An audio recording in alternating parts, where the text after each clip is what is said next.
Assalamu alaikum and hello everybody. Abdissalaam is here from Majan University College. Happy to see a good number of participants in this webinar. First of all, I would like to welcome our guest for today, Shaikh Hatim bin Harith Al Abdissalaam, Senior Project Supervisor for Social Investment Projects at Oman LNG. So enjoy your time with him and see you later. بسم الله الرحمن الرحيم الحمد لله رب العالمين والصلاة والسلام على سيدنا محمد وعلى آله وصحبه أجمعين رب اشرح لي صدري يسر لي أمري واحلل عقدة من لساني. Dear brothers and sisters, Assalamu alaikum wa rahmatullahi and welcome to this webinar which is titled Impress Me, and we are honored at Oman LNG to conduct these road shows that has been going in the past few weeks. We started off since last year with Sultan Qaboos University, and then we continued with other colleges as well. And today we are honored and privileged to conduct it, Majan College or Majan University students. Now, all of you might be wondering who I am and what exactly am I going to talk about today. Who I am is not important, as even if I share my CV, it is insignificant for all of you. But what I'm going to share with you is the most important thing. And the reason why I'm doing this, because this is not my full-time job, but I love doing this because when I was in your age and a student like you, I didn't have anyone to guide me and counsel me and take me through the process of how can I get a job and how can I apply for a job and pass in an interview. So that's why we thought in Oman LNG, I think it's the best social responsibility act to conduct these workshops so that we can educate our students on how the workforce is and how to apply others. And we found, we chose this name, Impress Me, because actually that's what happens when when an employment opportunity is presented in the newspaper. Sometimes you have one seat, two seats, and then only the person who really impress the panel at the interview are the ones would get the job. So let me take you through Impress Me. Khadija and Abdissalaam, I'm not able to change the slides. Can you help me out? Mr. Just press space. Okay, now it works. Thank you. Thank you. You're welcome. Okay, I am going to talk about 6 main points, and they're going to be very short, straight to the point, because I normally don't like presentations which are with a lot of words, and then it's very difficult for a person to remember. But when they are straight to the point, then they become very easy for people to remember. So what are we going to talk about today? We're going to talk about your journey in the university or college. We're going to talk about job interviews and employment, which is very important for all of you. And we're going to talk about first impression once you're employed at the workplace. And then we're going to talk about your job performance and career path. And finally, some of the challenges that you might face in the workplace. One of you might say, okay, Mr. Hatim, you don't know what we're going through. You're working and you already have a job and you don't know how it feels to look for a job. Well, actually, what I want to tell you is that the process of finding a job in the 80s and the 90s is actually the same as now. It was difficult, it was tough, and you'll not always get what you want in the beginning. And I went through that cycle because I graduated from high school. I did not score enough marks to, be able to enroll myself in a university. I had to work, and guess what? That was not my dream job, but I had to take the job. I was a helper. So what does a helper do? There is an engineer who has a toolbox. I used to carry that toolbox around. So can you imagine from that to doing what I'm doing today? So the idea is we'll all go through difficulty when it comes to employment, but we have to be patient until we get what we want, inshallah. So we start off with the first phase, which is the university or college phase. You have just graduated from high school. You feel the freedom, you know, you're away from your dad and mom, and you feel that you have the entire world in your hands. You can do whatever you want. But actually, the time where you spend in university, it's the time to, you know, work hard and struggle and brush your skills so that you relax later on and not the other way around. Here are some of the things that I want to share with all of you. These are 8 points. I want you to seriously listen to them. And I have designed them intentionally in this way because I'm a student at the moment. I graduated in 2003 from abroad, and in 2007 I wanted to go back to university and study again. So I'm at the moment studying again in one of the colleges, and I'll be graduating in March, inshallah, March 2021. So I know what you're going through. I know you have assignments. I know you have online classes. I know it's difficult. You have so many papers. I normally take 6 papers per semester. So I've been through all of that, yeah, whether it is in Oman or abroad in 2003. But what I want to emphasize in this stage is the first point, gaining knowledge. You know, a lot of people or a lot of students, they go to university or to the college just to pass the exams. And trust me, this won't be enough at all when you apply for a job. Because I'm sure when you are in university and you're trying to pass your exams, you squeeze the information from the teacher, just the enough information to get you to pass.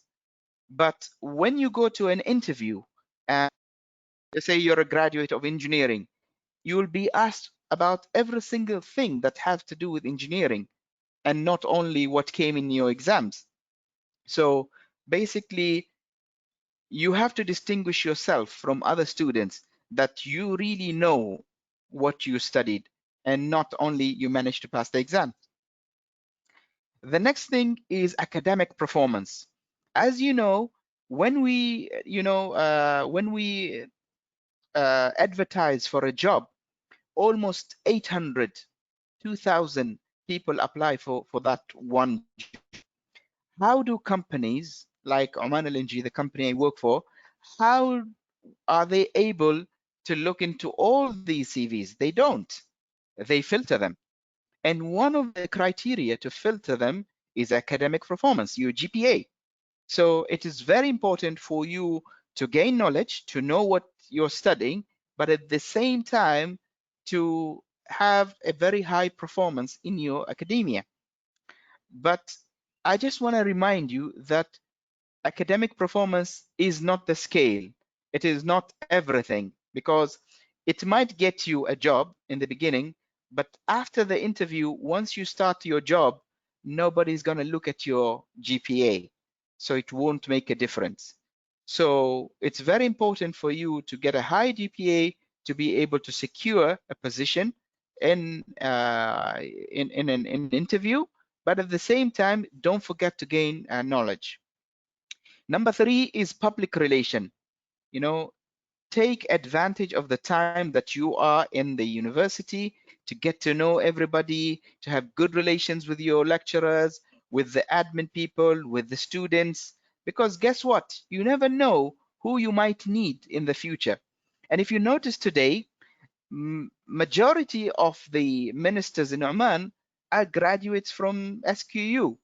So just imagine if you have a colleague who is in SQU and you are a minister, and then you know that someone who is smart, who's intelligent, then you will take someone who you know, someone who you trust, someone who you have studied and you know their background. And this building the relation helps you in a lot of things. Even us in an industry today, if I need a report from the Ministry of Oil and Gas, yeah, so I remember that, oh, when I was in college, I had a colleague, yeah, he's working now in the Ministry of Oil and Gas. So I pick up my phone and I call him. I said, you know, I need this report. Can you send it to me? It becomes very easy.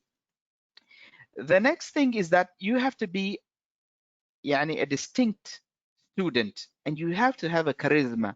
You know, don't be a student who is very isolated, just into their books. Don't be antisocial. Don't be someone who is bad in character, where people hate to deal with you, someone who is selfish. No, be a social person, be a person with a very good charisma. The lecturers love you, your colleagues love you, you know, everybody is very comfortable to talk to you, because sometimes as companies, they need referral from the lecturers and the professors. They would ask, you know, who would you recommend among the students? And normally they would recommend someone who has high GPA and very good character as well. The following point is general knowledge. Yeah. And what I mean by general knowledge is everything that you will not be taught in the university. I give you an example. Sometimes people come into the interview and you need to find out if they know more than what they studied in university. So one of the questions I asked, okay, you have an undersecretary and a minister. What is the title of an undersecretary and what is the title of a minister? They don't know. You ask them how many governance are there in Oman? They don't know. I ask them what's the difference between a king and a professor and a president? They don't know. And I ask them, you know, about the GCC countries. How many countries are there in GCC? They don't know. All of this information is general knowledge. And sometimes you need to be smart, you need to read a lot, you need to understand, watch the news to be able to see and be aware of everything that is around you. Don't be a student who only knows what is there in the textbook, because in the workplace, you want an advantage. There are so many people applying and maybe 10 people have been accepted for the interview. They will only choose someone who is distinct from the others. Next is skills and talents. I'm sure all of you are different. None of you is a carbon copy of someone else. You know, all of you have skills, have talents, but the time when you are in the university is the time for you to brush up the skills. You know, find out what are you good at. Are you good at presentation skills? Are you good at Excel sheet? Are you good at an office? What are you good at, you know? And I give an example of how your talent and skill can later on be your source of living and your future career. I had a friend, we were friends in third grade, and he was an average student, and he was very good at calligraphy and drawing. And then he moved on to another wilaya, and I haven't seen him for 25 years. So after 25 years, I suddenly saw him in one of the events, and I said, oh, mashallah, I haven't seen you for a long time. What are you doing now? Where do you work? And he said, I work in D1. So I said, what are you doing in D1? He said, I am responsible of all of the mosques of His Majesty Sultan Qaboos. I do all the calligraphy, all this drawings inside the mosque, and the calligraphy of the Quran is done by him. While he went to university and studied in economics, but he ended up doing something totally different because he has a skill and he has a talent, and it has become its career. That's why why am I telling you this? I don't want you to restrict yourself to what you graduate in, because you might graduate as an engineer and work in something else. I graduated in 2003 in accounting and finance, but I don't work in accounting and finance now. I have chose something totally different to do. So it's up to you. Next is setting priorities. I'm sure You are now in university, you have the freedom, you want to do a lot of things, go out with friends, travel, go to the movies, and so on. Yeah, but make sure that you set your priorities right, you know, and make sure you pass your exams and you study. Because if you're having a lot of fun now and enjoying yourself, and your studies are the least in your priority list, then I assure you, my friend, you're going to enjoy now and you're going to suffer later. Yeah, but if it's the round, yeah, you focus on your studies now, and then later on, when you work, when you employ, like myself, if I want to travel now around the world, nobody's going to stop me. If I want to go jet skiing, quad biking, hiking, to the movies, you name it, nobody's going to stop me. I'm free to do whatever I want. But I've already set my priorities first. I got my education, and now I'm free to do whatever I want. Next is narrowing down your goals. You have so many goals in life. I want to travel the world. I want to buy a car. I want to get married. I want to do, you know, other things in life. But I'm sure these goals are important. But focus on the most important goal now. Yeah. And then once you're done with that, move on to your next goals.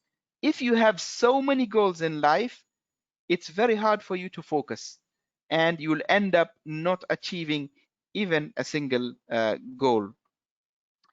Next, you have graduated, you have passed, you have the high GPA. Now you're job hunting.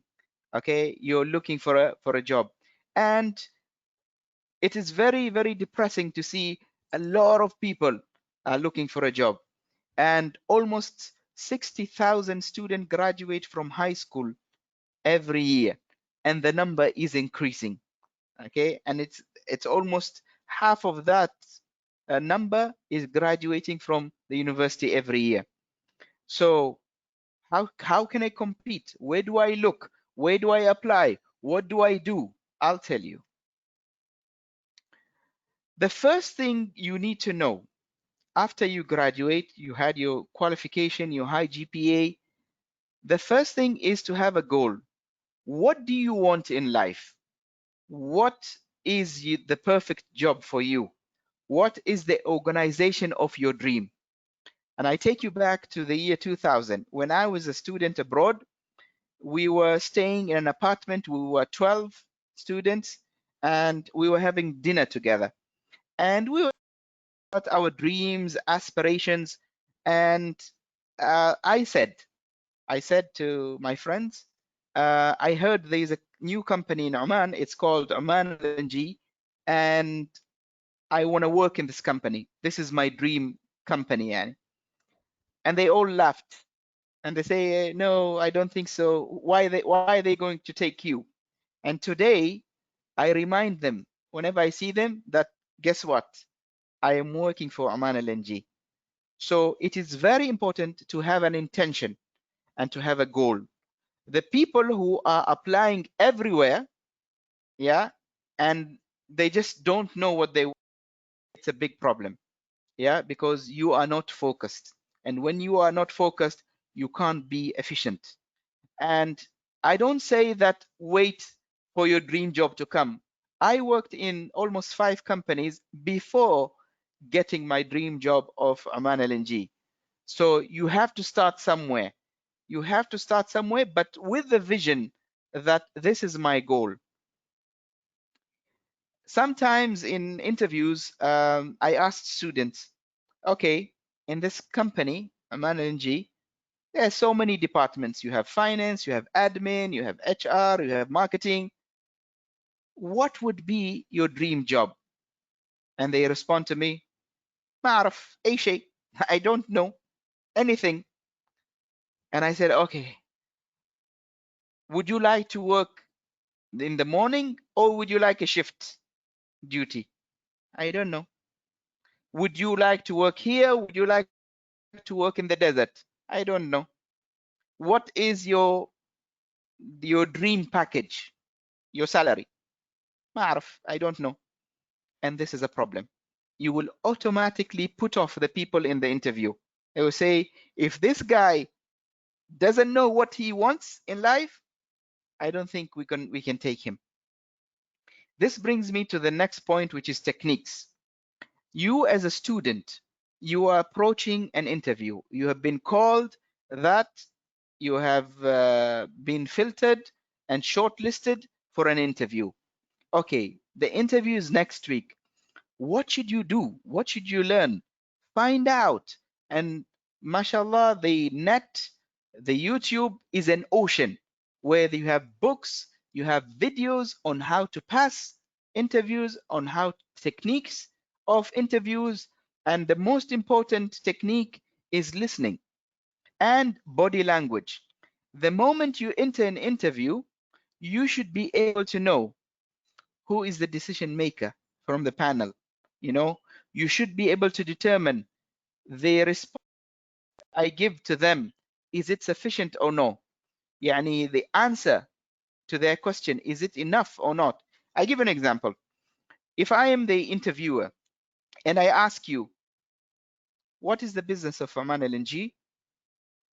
Yeah, you say producing gas. That is a very short answer. Okay, and then you have a very long answer. You know, LNG, it started millions years ago when people died, and then their bones turned into petrol, and then the petrol turned into gas, and then they removed the petrol from the ground, and then the gas came out, and then the plant was open. That's a very, very long answer. But you should have a middle answer where you are answering the question and it is not very short. So these techniques you need to learn. You can't go to the interview blindly without knowing, you know, techniques to pass these interviews. And when it comes to body language, it's very, very important for you to be observant. Don't, especially now when you have online interviews, you know, don't sit in the interview like this. Yeah. And sometimes you see students, they have written all the answers for the questions that might be asked in the interview, and then when you're asking them online through the interview, you see them doing this, looking at the answer.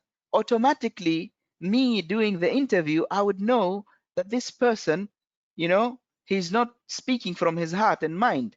He is reading the, you know. So even if his GPA is very high and he's intelligent, but you know, I'm sorry, you're not going to get the job. Next is important information. Yeah, make sure you do your homework when it comes to information. You're applying to a company, whether it is PDO, Oxy, Oman LNG, Oman Gas, make sure you have the enough information. Go to the website, read about the company, read what they do, read their mission and vision. You know, if you know someone who works there, find out what sort of environment is there, what is their business. Yeah, don't come to the interview an ignorant person. You don't know. You know, once we asked someone, what is the business of Oman LNG? He said, selling oil. You know, it's already called Oman LNG, Oman liquefied natural gas, and you are saying we're selling oil, you know, which will make you lose the opportunity of the employment. For the purpose I'm saying this, sometimes you leave the interview, you don't understand why you didn't get the job, and small mistakes like these, they cost you that opportunity of that job.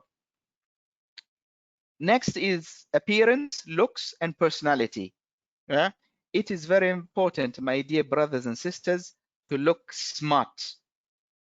As you can see now, I'm at home conducting this presentation. I have my musar, I have my clean dish dasha, I'm smart, because you always have to be professional. Whether you are talking to one person or 100 people, it doesn't make a difference. The same thing, when you go to an interview, it's as if this is the matter of life. You know, you have to make sure everything is perfect. Once I interviewed a young man who was brilliant. His GPA was very high. He was smart. He was responding to all our questions. And the job opportunity is for public affairs, al-ilaqat al-amma. And you know, the people who work in public affairs are the image of the company. They are the face of the company. They always have to be smart in this. So this guy, you know, after finishing all the questions, I asked him, I said, Habibi, why aren't you wearing a musar? And why didn't you shave? He said, yeah, akhi, it's Corona, you know, all the barbershops are closed and I'm at home. I didn't think that the musar is important. I said, you are applying for a job in public affairs, ilaqat amma, and you are going to be the face of the company. You are going to be the person who is receiving people, you know, talking in media, doing the events. And if your presentation is not perfect, then you don't fit for this job. And some of the time you do interviews, people coming with black dish dasha with red thread, and you find the sisters wearing leso coming for interview, you know. And some of the time, once I had a candidate, his GPA was 4, but when you talk to him, he's shy, yani khajul, yeah, you can't even hear his voice. How can you employ someone like that, even if he is very smart? You know, all these things make a huge difference, my dear brothers and sisters. Next is your CV. Okay, I want to give you a piece of advice. When it comes to your CV, please go and find out how a professional CV is written. Don't a file, you know, filled with your kindergarten certificate, your driving license, your cooking class, and you know, all this unrelevant information. Nobody's going to read it. You know, there are more than 800 to 2,000 applications arriving to the company. Do you think we have the time and the resources to go through every single CV? No, we don't. So what to do? Make the CV very short and sweet, professional. Don't put the flowers and the colors, you know, it doesn't make any difference. Make it professional, good. Use the suitable font and the suitable colors. And the information that should come on top is not, I graduated from Al-Khawf, I like playing football, I like reading, I have 2 kids, I have 3 wives. That information is not relevant to us. Make sure if you are applying for a position in the finance department, then put all the things that are related to finance on top. Because if someone is reading your CV, then the first thing he should see is what is relevant to the job that you're applying to, and not the other stuff. And this also brings me to the idea when people ask you in an interview, you know, talk about yourself. You find people saying, my name is Hatim, I am 40 years old, I have 2 brothers and 3 sisters, and I like playing in the Falaj, and I like also going to the mall, I like watching Turkish movies. What will that help the company? Nothing. Plus, a lot of that information that you mentioned, you've already put it in the CV. When someone asks you to talk about yourself, they want to know what skills do you have that are relevant to the job you applied, and not what is your background, you know, all the information that I mentioned. So make you respond with what is needed in that question. Next is understanding the requirement. Yeah. Make sure when you read the ad, read the job description, find out people who are working in that company, ask them about that position, have enough information to understand what is the requirement. And even when it comes to responding the question, if the interviewer asks you a question you don't understand, stop them. Please say, excuse me, can you repeat the question?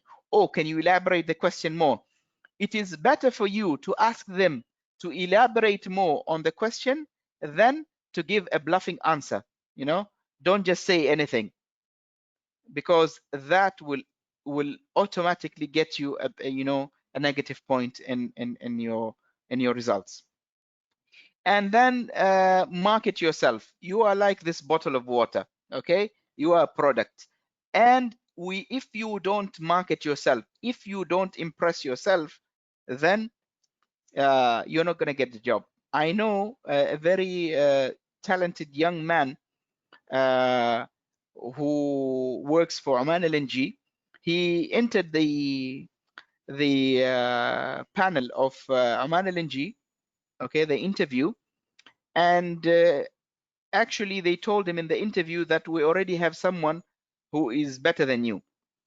But what he did, he marketed himself. He said, I accept if you choose someone else, but I challenge you that I have more skills than that person. Tell me to do anything and I will do it better than the person that you chose. And he proved that he is better and he was selected. So you need to fight for that position. You need to market yourself. Don't just be a quiet person. When they ask you, okay, sir, we finished all our questions. Do you have a question? You know, don't say, no, I don't have a question. Ask. Show them that you're interested. Show them that you want to know about the company. And don't ask stupid questions, because one of the interviews, we asked the candidate, do you have a question? And he said, yes, I have a question. I said, okay, go ahead. What is your question? And he said, do you have shaded parkings in Oman LNG for my car? And I was like, astaghfirullah al-azim. All that at the end, you want to know if we have a shaded parking? Is that a question that you ask in an interview?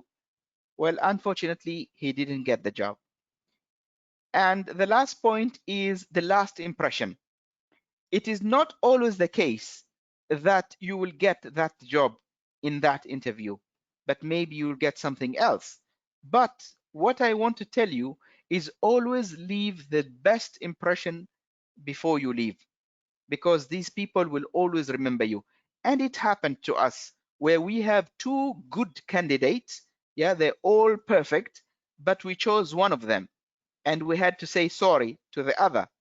And then after a few months, we had another position and we didn't do interviews. We remembered, oh, there was a candidate who applied who was very good. So we called him up immediately and we recruited him. So that's why leaving a good impression on the interviewers is a must, and it will help you in your upcoming career. And I leave you with this story that happened in one of the interviews. It's a funny story where we were doing interviews to candidates who had finished high school, ثانوية عامة, and Oman LNG was paying to train them 7 months to become cashiers in hypermarket like Lulu and Carrefour. So the students were coming in and I was part of the panel interviewing them. So one of the students, he came in, and normally when you come into the interview, you have to wait for us to speak to you.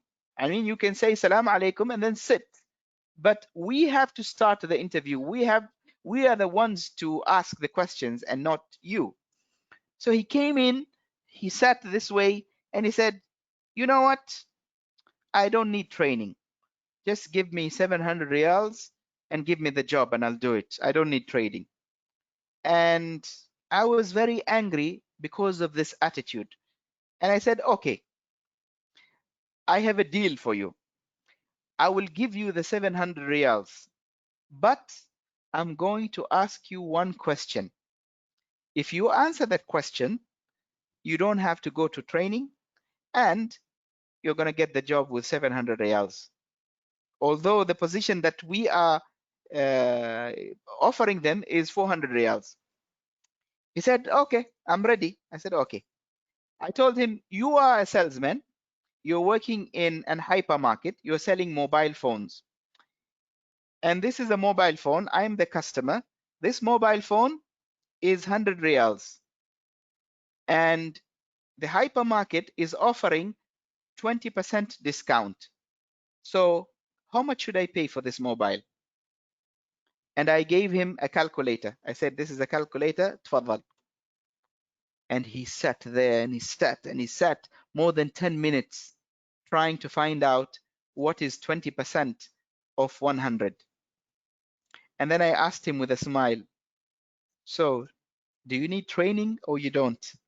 He said, yes, I need training. And I said to him, sorry, we don't have a position for training for you. Tfaddal, ma'a salama. And he didn't get the position. So sometimes don't act smart when it comes to interview. Be very attentive, behave in the best way, and have the best attitude. Okay, now that you are employed and you are entering the office for the first time, what should you do? You know, how should you impress your colleagues, and what are the things that you should avoid doing in the first day? The first thing I would say is greeting. Unfortunately, there is a segment of graduates, they get employed in companies, and what they do in the morning, they come into the office. Of course, the office is big, is sharing with a lot of people. They enter the office wearing their sunglasses and their Starbucks coffee latte, and they don't greet anyone. They just walk past by you. And this is the worst thing a person can do in an office place, because you're not in your parents' house, you're not in college, you're in the workplace, and every workplace has etiquettes, adabiyat, yeah? And the least that you can do is greet your colleagues that you'll be working with 8 hours a day for the next 10 to 20 years. So say salam alaikum, say sabah al khair, say hi, say anything, but be the person who is proactive, and you are the one who greets others. Because the moment you walk in, you don't greet anybody, people look at you and say, hada batran, this guy is arrogant. And the other thing, don't wait for HR, the human resource department, to take you around and introduce you. You go around, go to people in their offices, say, salam alaikum, my name is Hatim. I am new in the company. I'm in the finance department, and I thought to come and say hello and to get to know you. People will always keep this impression that, mashallah, this is a very good candidate, yeah? So don't sit in your office isolated, feeling shy and not socializing with others. The second item is seeking knowledge. Yeah, don't wait for your boss to come and call you and say, to give you a task. Don't wait for someone to teach you. You go and ask for the task. You go and ask for the work. If you are free, don't sit playing with your phone, as if you don't have anything to do. Go and ask for work, and that's how you will learn. The office is a combination of experiences, more than 500 years of experience. Every single person in the office has 2 years, 5 years, 10 years, 20 years, 40 years of experience. Just imagine if you go and sit with one person per day and get the information and knowledge that they have, how much knowledge will you have? And today, you find that one of the things that happens is that you find a batch where people enter into an employment, like 10 people, 20 people, they are employed in the same day, the same batch. And then what happens after 1 year, you see one or two being employed, being promoted. And then you wonder, why didn't I get promoted? We entered the company the same day. Why am I not promoted? But these little things, the superiors in the office, they take note of, oh, this guy is hardworking. This guy greets everybody when he comes in. This guy always comes and asks for a job, for a task. He doesn't wait for me to give it to him. This guy always initiates. So you get an advantage. The next is etiquette of conversations. The simple words we are taught in school, please, thank you, if you mind, you know, do you have time? All these polite expressions are very important. Don't come to the office, you know, go to your colleague and throw the paper in the table and say, can you do this? You know, this will really cause you to shoot yourself in the foot. People will dislike you. So be sure to be someone with a lot of etiquette and work ethics, akhlaqiyat al-amal. This is so important. People get fired because of this ethical conduct. So make sure you are always ethical and you are always on the straight path. Even if everybody else is doing something wrong, do not be like them. Do not follow them. Always have your values straight. Extra mile is doing something that you don't have to do. I give you an example. Your job is to send a fax to a supplier. Okay, that is your task. But you don't only send the fax to the supplier, you also pick up the phone and call the supplier and say, I sent you a fax 1 hour ago. Did you get it? This is called extra mile. You're doing something that is extra beyond what you're required to do. And your superiors in the company, they love people who, you know, do something which is extra. Gaining trust. It is very important for you to gain trust of your colleagues, your superiors, the company, and be assured that you will always be tested, even if you don't know. Okay, so sometimes your boss will be saying, I have a meeting outside and I might be late and not come back to the office. So he leaves. And then everybody, sharda, everybody leaves, goes home. Yeah. And then the boss comes back after an hour and he sees all the offices are empty. The next day, he's not going to talk to you. He's not going to tell you, oh, Hatim, why did you leave early yesterday? You know, so always be trustworthy, not for your boss, for God. Yeah, you are being paid to work 8 hours a day, work 8 hours a day. Next is courage and diplomacy. Have the courage, shaja'a, to say what is right, to stick to your values. You know, if you see your friends signing their overtime, they worked for three hours and they signed for 4 hours, say no, sorry, I can't do this. This is wrong. Have the courage, you know, don't be afraid to be alone in the right path. And diplomacy, the way to speak to people, even if you disagree with others, speak with manners, with respect to others. And finally, people admiring you. You know, don't wait for people to say, when you retire, for example, say, Alhamdulillah, fakkah, this guy is gone, Alhamdulillah. It's good that a truck passes by and steps him or something. You know, don't wait for that. Always invest in relationship with people, because that is the best thing that you can do in a workplace. Now you have completed 1 year, you are doing well in the office. What are the things that you should take note of in your performance? Yeah, you have obedience first at work. You have to listen to what your boss says, you know, especially if it has to do with the work.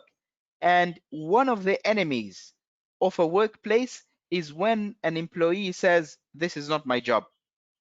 I know that when you sign the contract, you have a specific task to do, but sometimes the boss requires you to do something else. Yeah, so don't turn down that opportunity and say, this is not my job. Take it as an opportunity to learn new skills, an opportunity to gain the trust, an opportunity to show your skills and abilities, yeah, to distinguish yourself from others. Next one is teamwork.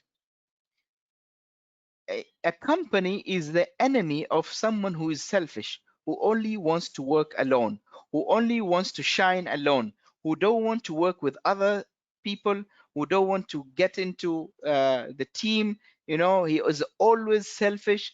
That is the worst person to work with. Next is completing your task. So when you are given a task by your superior, your boss, make sure you complete it. Do not procrastinate. Do not say, I'm going to do it tomorrow, tomorrow, tomorrow, and tomorrow never comes. Every time you delay, someone else gets delayed also. And most of the time we complain when we go to some of the government sectors and we have an application and it is delayed, we complain. And then when we go back to our company, we do the same thing and we delay our task. So make sure you don't delay your task. And then quality of work. It is not only important for you to submit your work on time, but also make it quality work. Don't مشي حالك يعني, don't submit something that is terrible in quality and then your boss has to repeat and do it again. Okay. And then next is new skills. Always learn new skills. Always learn new skills. Yeah. Don't wait for someone to teach you, but always learn new skills. And initiative. Yeah. Always go and approach and tell them, I have this idea, I have this suggestion, I'll come forward to do this project. Always have the initiative to do something. This will distinguish you from other people. And I have gathered this list. It is from Forbes Middle East, and it's talking about the 14 reasons why people are kicked out of their work. And as you can see, there's lying, being late, speaking without thinking, anger, lack of team spirit, weak vocabulary. There's so much reasons that can cause you to lose your job or to lose your career or to lose your position and so on. So make sure you take care of this area of your personality so that you succeed and prosper in your work.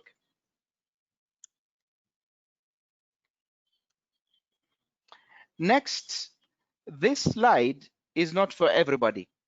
This slide is for the people who have a vision, the people who want to be ministers, the people who want to be CEOs, the people who want to be directors, because not everybody has that vision. You know, the majority of the people, I just want a job with a salary so that I can buy a car, get married, make babies, and die. Khalas. But there are few people who have a vision. They want to do something in their life. They want to be someone in their life. So if you are that person, then these are the things that you should take into consideration. First of all, have a clear vision of what you want. You know, if you really know what you want, you will get it for sure. But if you don't know what you want, you will just be in circles. Okay. And then have the courage to take risk, because sometimes you need to take a risk to take another step ahead. I changed 6 jobs to reach to the job of my dream. It wasn't easy for me to resign from some of the jobs. The pay was very good, the companies were very good, but I had a vision. I had a goal that I want to be here. So I had to have the courage to make some of the decisions. Some of my family members, some of my friends did not agree with the risk I took, but I believed in myself and I took the risk, and today I am where I wanted to be. Priorities and sacrifice. If you want to grow in the position, in your career, to be someone, you need to set your priorities right. You know, you might need to work long hours in the office. You might need to learn a lot of things. You might to take new assignments. You might need to overload yourself with work, and at the same time sacrifice. You will sacrifice the time of your family. You'll sacrifice the time of your hobbies. You'll sacrifice some of the money that you might get. You might resign and look for another job which is less paid for you to reach to your goal. So sometimes you need to sacrifice to reach to your goal. And next is leadership skills. You know, how do you want to be a leader if you don't know how to lead? And today, mashallah, the libraries are full of books of leadership. The YouTube is filled with videos of leadership. You don't have an excuse to learn about leadership. And don't think that you are going to be a leader if you don't have leadership skills. And we go back to the work ethics. Make sure you have work ethics. because if you don't, you'll not move and you'll not change your position and you'll not prosper. We have people in the past in our industry, very highly qualified, very good at their work job. They deserve to be managers, but they are not because of their ethics. They have bad ethics and they have not been succeeding because of that. And then you have qualification and professionalism. Qualification, if you want to be a CEO, you know, do a research, find out what do I need to do to become a CEO. Maybe I need to do an MBA, maybe I need to do another professional qualification, maybe I need to do training. What do you need to be a CEO? So you have to find out. And finally, wisdom in your decisions and patience.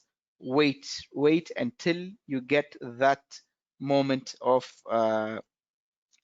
success that you're looking for. You know, don't think that I will be employed today, next year I'm going to be a manager. It doesn't work that way. You have to be patient and you have to be very wise in the decision that you make. And the last point of today that we want to discuss is the challenges. You might face a lot of challenges in the workplace, but these challenges should not stop you to be who you are and to do what you want. Yeah. If I was able to change the challenges that I have when I was a helper, then you can also change the challenges and overcome them. So what are the challenges? Some of them, they say your boss doesn't like you. So sometimes you see in the office people complaining saying, my boss doesn't like me. You have to put something in your head very clearly. You are not going to marry your boss. So you don't have to like your boss and your boss doesn't have to like you. But you can understand your boss, understand his need, find out why is he acting this way. Does he dislike everybody or it's just you? Is it something personal or what? So you have to find out about this. Next is your colleagues are very competitive. I don't know why people are complaining if your colleagues are competitive. They are, you know, they are very smart, intelligent, very hardworking. If I become number one in the office among losers, what pleasure does that give me? But if I become number one among people who are very competitive, very strong, very smart, then I'm proud of myself. Next is you are stuck in your position. If you are stuck in the same position, ask yourself, what am I doing wrong? You know, do I need to do an extra qualification? Am I not good at my work? Do I need to get new skills? What exactly am I doing wrong? You don't like your job. Simply, when I come across this, if you don't like your job, change it. Go and find something else that you like. I worked for 15 years in the finance department. I didn't like my job. I decided to make a very difficult decision to change my career and start from zero. But that was my decision and I'm happy to do that decision. So if you don't like your job, do something about it because nobody else is going to do anything about it. Your organization is unethical. Make sure before you are employed in any company, read about that organization. Is it ethical or not? And I don't advise anyone to work in an organization which is unethical. Sometimes you work in a company, the pay is very good, the job is very good, the environment is very good, but this company is building weapons to kill other human beings. How can I work in a company like that? So you have to take a tough decision, you know, not to work for a company that is unethical. And finally, you are in the wrong profession. And this is very, very common. After studying university 5 years, starting a job, you find out that, oh, this is not the job of my dream and this is the wrong profession. Change it. Do something about it. Find out what you need to do to change this reality. And this is a picture taken when I was 17 years old, my first job as a helper in 1995. in one of the oil and gas companies, and I enjoyed being with my friends. You know, we had a lot of laughs, but this is not my dream. This was not the plan for my life, and I decided to make changes and change within myself first, and I made the changes. And today, Alhamdulillah Rabbil Alameen, I am an international speaker. I speak locally and internationally. I am an author in one of the magazines. I have a column every month, and I am also a trainer. And thank you very much for listening. Jazakumullah khair. And if you have questions, then I'm more than happy to address your questions. Assalamu alaikum wa rahmatullahi wa barakatuh. Thank you, sir. Thank you, Dr. Hatim, for your time. And there is actually there is a questions from one guy. He said that teachers, some job interview, they ask you about your skill. Yes. Okay. That is the question. Do they ask you about the that, skill? Yes. Yeah. Yes. They Okay. ask you about your skills, because sometimes if for example, the interview is for a job in public affairs, okay? So they ask you, what skills do you have? Make sure to respond with the skills that are required in that job, like communication skills, negotiation skills, you know, presentation skills, media literacy. All these skills are the skills required for public affairs. But don't say, for example, I'm very good at Excel. You know, I am very good at spreadsheets. These skills, you might have them, okay, but they are not relevant to the position they are asking you. So it's very, very important for you to present the skills. And that's why when I spoke about the university stage, that is the time for you to get all these skills. The university will not teach you all the skills, but you have to take the initiative yourself to find out more skills and add them to yourself. I hope I answered your question. Yes, of course you are, sir. There are actually the audience asked me about the video, if it is recorded. Yes, it is recorded. Once we did the editing, inshallah, we will put it in our official channel in YouTube in Majan College. I have a question, sir, actually. Before you ask your question, there is something very important I forgot to mention. Yeah. Which is social media. Yeah. In today's world, you have to be very, very careful what you do on social media. And someone might say that this is freedom. It is my private social media and I can do whatever I want. But I will share with you what happened. What happened to us is we had a workshop in Oman LNG, and we invited people from different companies to come and join this workshop. And one of the ladies from one of the gas companies, she said, we work for this very big company, and we were 12. Yeah, we were degree holders, and we have 5 years working experience, and the company wanted to send us to the United States for our masters. So the company sent their CVs and their curriculums to the university for them to be accepted. The university, they responded. They accepted 6 and rejected 6. So the company was surprised. Why did you reject our students, the 6? And the university responded and said, we went through their social media accounts and we didn't like what we saw. So why am I telling you this? I know your social media accounts are private. It's your free time. You do whatever you want. But be assured that people in HR do go to your personal accounts and find out what sort of a person you are after working hours. And it does impact your interview. So That's I just wanted to let people know.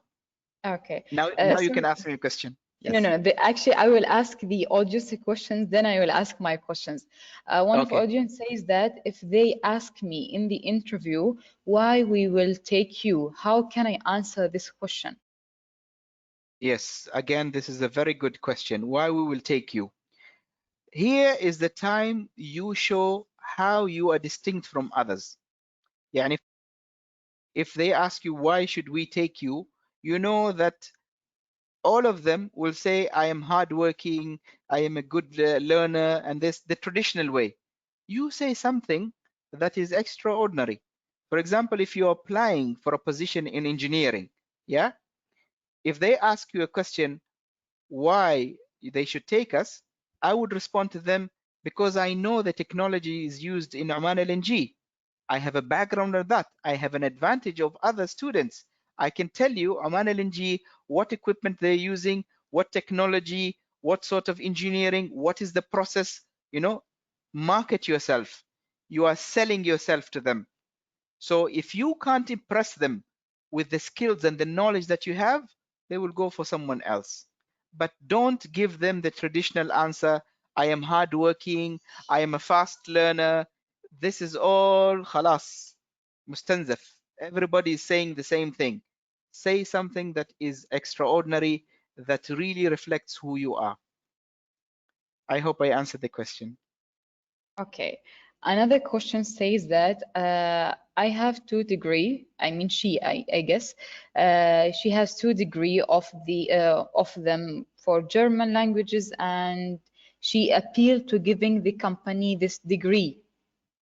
I guess I guess she's mean that she has a German bachelor degree, I guess, and she Yes. has the language, and she's appealed from the company regarding this degree.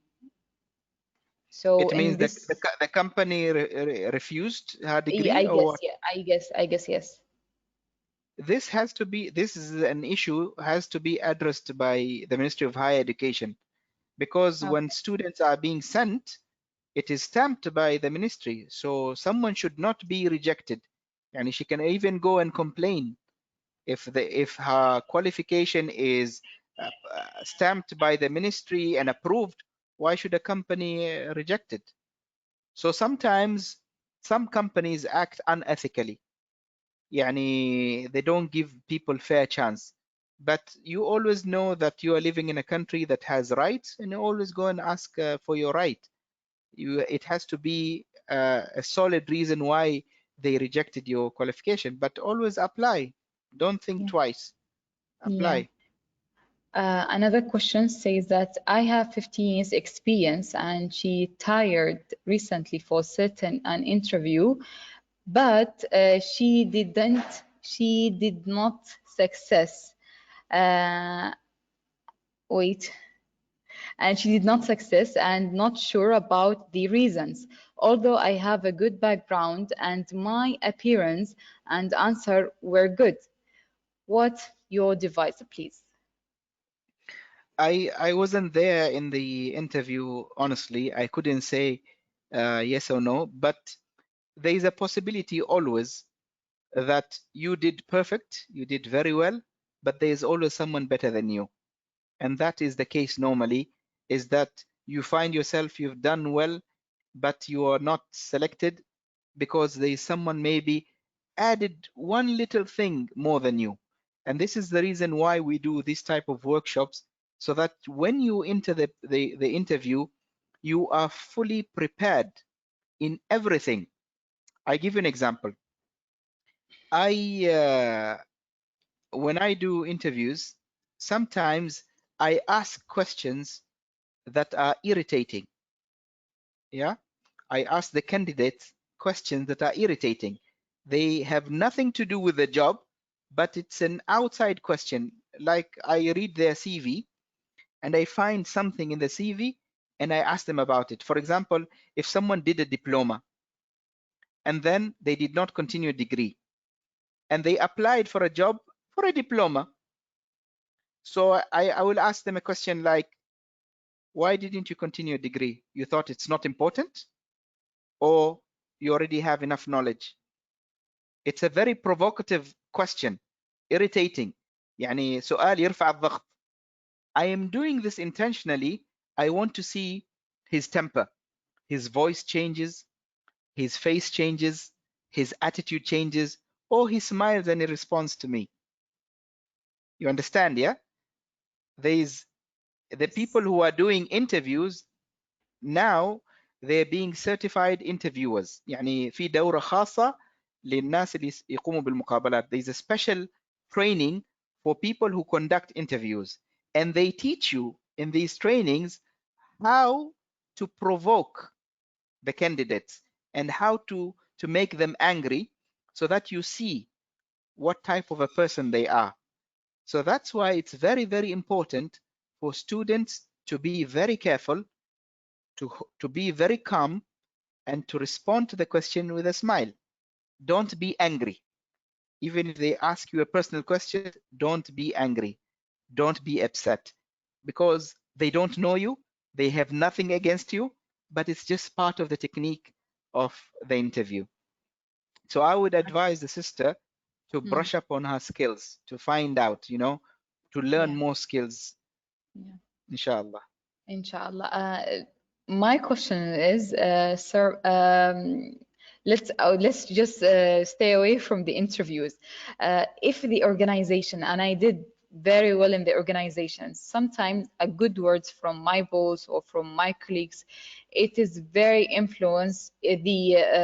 it's very influencing any employee and motivating. Let's say I'm motivating any employee. But some of organization, even if you are an employee who work very hard and you are controlling to your department and everything is set up from your side, and you have never listened any good words from your bosses. Actually, sometimes it's influenced the employees, and but you love your job. Makes them feel bad.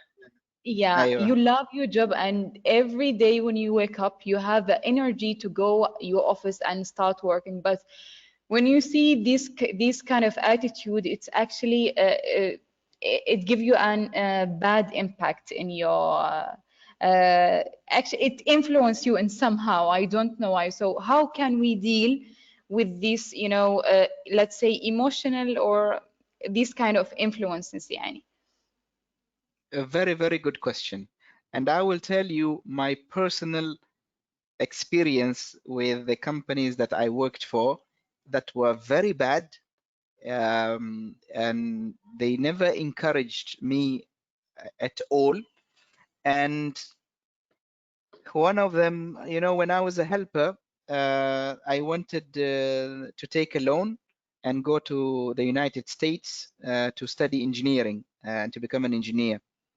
And when I went to apply for leave without pay, the manager, he said something very painful to me. And he said, "You are born a helper, you will die a helper." He said, "Why you want to go and study? You have a good job now, you're a helper, you get 400 riyals. Why you want to go and study?" That's what he said. It was very insulting, very humiliating. And it is one of the reasons that made me leave the organization, because I believed in myself and I didn't want to stay in a place where I'm not appreciated. But in today's world, in research, they say that there are two types of motivation: outside motivation and inside motivation. Outside motivation is the motivation you get from others, the praise, the bonus, the increment, the good words from your boss and everybody else. But research tells us today that the inner motivation is more powerful than the outer motivation. And the people who succeed in life have motivated themselves more than being motivated by others.